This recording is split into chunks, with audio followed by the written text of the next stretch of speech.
आदित्य ठाकरेंच्या ड्रीम प्रोजेक्टवर हातोडा पडण्याची शक्यता आहे। बीकेसी मधील सायकल ट्रॅक आता एमएमआरडीए उघडणार असल्याची माहिती आहे। तर सायकल ट्रॅक उघडण्यासाठी एमएमआरडीए लवकरच कंत्राटदार नेमणार असल्याचं सूत्रांनी सांगितलंय।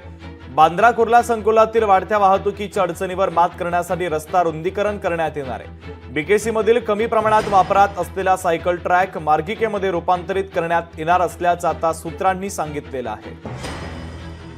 दरम्यान याच संदर्भात बीकेसी येथील या सायकल ट्रॅकच्या परिसरातून आढावा घेतला आमचे प्रतिनिधी भूषण शिंदे यांनी। पाहूया। आदित्य ठाकरे यांचा ड्रीम प्रोजेक्ट असलेला आणि मुंबईतील बीकेसी मध्ये असलेला हा कोट्यवधी रुपये खर्च करून तयार केला हा आहे सायकल ट्रॅक, जो लवकरच इतिहास जमा होणार आहे। याचं कारण म्हणजे मुंबईतील बीकेसी म्हणजे वांद्रे कुर्ला कॉम्प्लेक्स इथे होणारी वाहतूक कोंडी।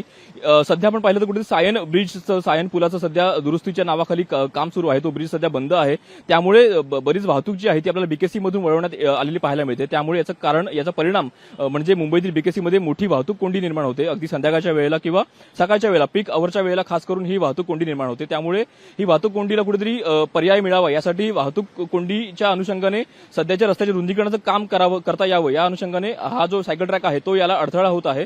त्यामुळे हा सायकल ट्रॅक लवकरच एमएमआरडीए 25 कोटी रुपये खर्च करून त्याचं कंत्राट देऊन हा सायकल ट्रॅक जो आहे तो पाडण्यात येणार आहे, अशा प्रकारे देखील माहिती मिळत आहे। त्यामुळे येत्या काळात हा सायकल ट्रॅक लवकरच इतिहास जमा होऊ शकतो, अशा प्रकारे देखील चिन्ह मिळत आहेत। त्यामुळे येत्या काळात याचं एकंदर राजकीय सुद्धा रंग जे आहेत आपल्याला याला मिळताना पाहायला मिळू शकतात। कॅमेरा आदित्यसह भूषण शिंदे, लोकशाही मराठी, मुंबई। लोकशाही मराठी ऐका, पहा, जागरूक रहा।